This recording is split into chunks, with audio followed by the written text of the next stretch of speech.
पुण्यात्माओं, अनजान पने में, भोलेपन में बहुत से श्रद्धालु कहते हैं कि रामपाल दास तो अन्य संतों की आलोचना करते हैं। पुण्यात्माओं, आलोचना वो होती है जो झूठी बकवाद करे, निराधार बातें कहे। अब जैसे इन महापुरुषों ने जो लिख रखा है आपको पढ़कर सुना रहा है, हमारे सदग्रंथों में जो लिखा है वो आपके रूबरू कर रहा है, तो इससे आपको सत्य और असत्य का ज्ञान आसानी से हो जाएगा। जैसे एक समय किसी ने नकली नोट छाप लिए थे 1000 के, 500 के, तो सरकार ने क्या किया था, डुप्लीकेट और ओरिजिनल दोनों साथ साथ रख के दिखा दिए थे टीवी के माध्यम से, समाचार पत्रों के माध्यम से, कि ओरिजिनल ऐसा होता है, डुप्लीकेट ऐसा होता है। तो क्या सरकार आलोचना कर रही थी? एक महापरोपकार कर दिया ना, लाखों लोग ठगे जाते।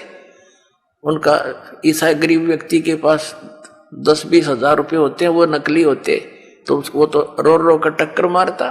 तो पुण्यात्माओं, आप जो ठगे जा रहे हो आपकी तो कीमत ही नहीं लगाई जा सकती। मनुष्य जीवन के एक श्वास की कीमत ऐसी बताई है कि 3 लोग भी एक तरफ रख दे तो भी सस्ते हैं ये, और एक श्वास महंगा है मनुष्य का। इन्होंने कितना बर्बाद कर दिया, हमारे पीढ़ी की पीढ़ियां का नाश कर दिया। शास्त्र विधि विरुद्ध ज्ञान देकर उनको भूत प्रेत बनवा दिया, और फिर उनने पे श्राद्ध निकलवा कर फिर आगे रोजगार चला लिया। तो ये दास एक महापरोपकार कर रहा है, और बुद्धिमान समाज है, शिक्षित सभी मानव है, बहुत आसानी से अपग्रेड हो रहा है।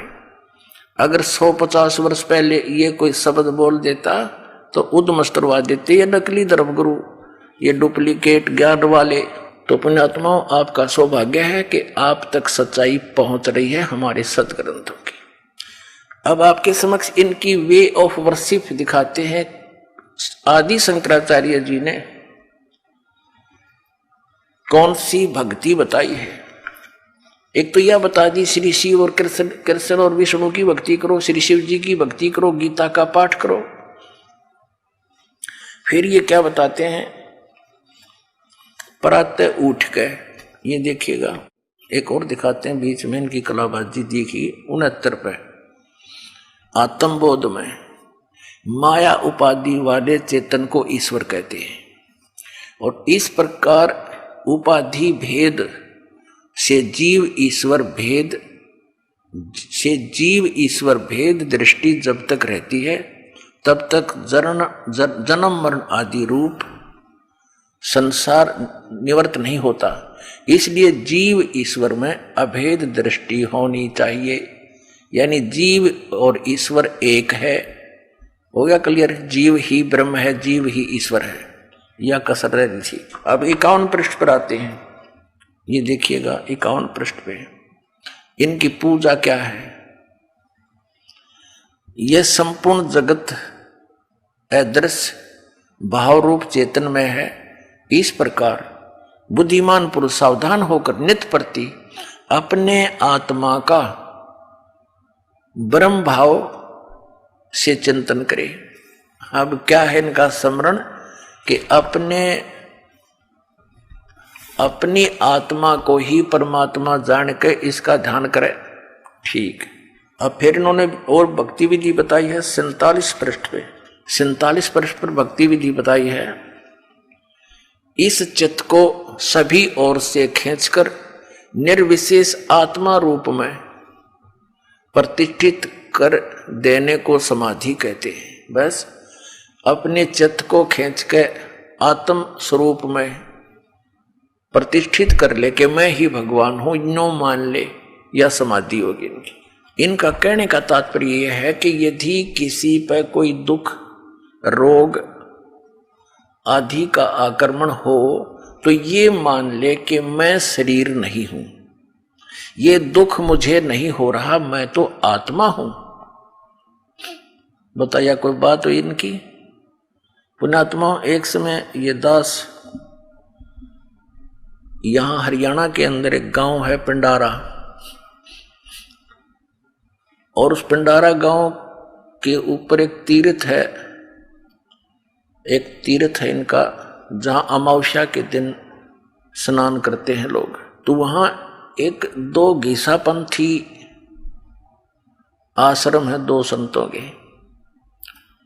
तो उनमें से एक ने सत्संग करवा रखा था 4-5 दिन का। तो वहां बुला रखे थे कई साधु प्रवक्ता, प्रवचन करता। उनमें से एक था ये सरस्वती, यानी ये आदि शंकराचार्यों का चेला। वो यही कह रहा था रह के कि आत्मा ही परमात्मा है, जीव को भ्रम हो गया है कि तू शरीर है, तू देह है, इसलिए ये दुखी है।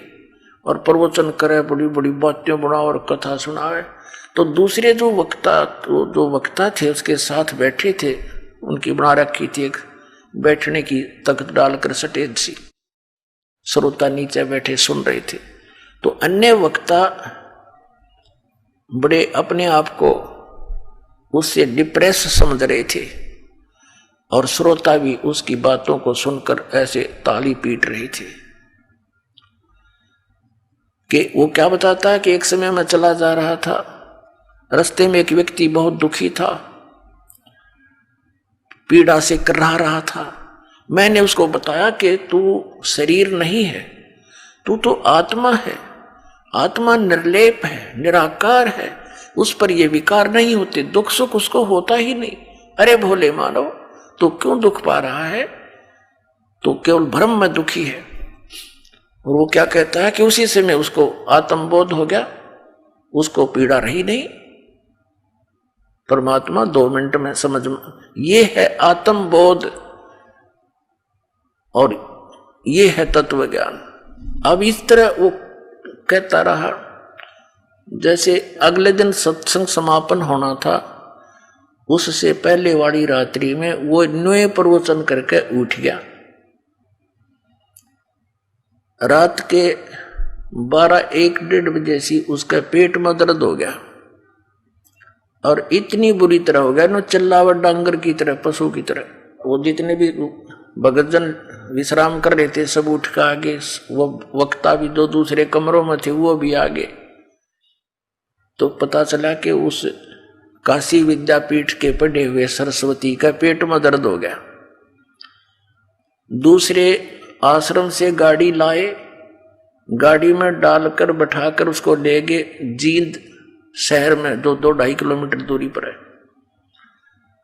वहां उसका ट्रीटमेंट हुआ। 2 बजे ले गए थे, सुबह 6-7 बजे वो कुछ राहत मिली, फिर वापस ले आए। वो गाड़ी से उतर कर ऐसे चल रहा है जैसे जच्चा चला कर, फिर धीरे धीरे कदम रखे, मुंह नीचे न लटका रहा। तो दूसरे जो वक्ता थे वो उसके इर्द गिर्द मंडरा गए और कहने लगे, स्वामी जी, अरे तू तो आत्मा है, तुझे पीड़ा तो होती ही नहीं, क्यों चिल्ला रहा था? कहता, चल चल अपना काम करे। तो पुण्यात्मा, बीजक की बात आ कहे बीजक नाई हाथ, ये पृथ्वी डोबन उत्तर रे का मीठी बात। ये है ये शंकराचार्यों का विधान।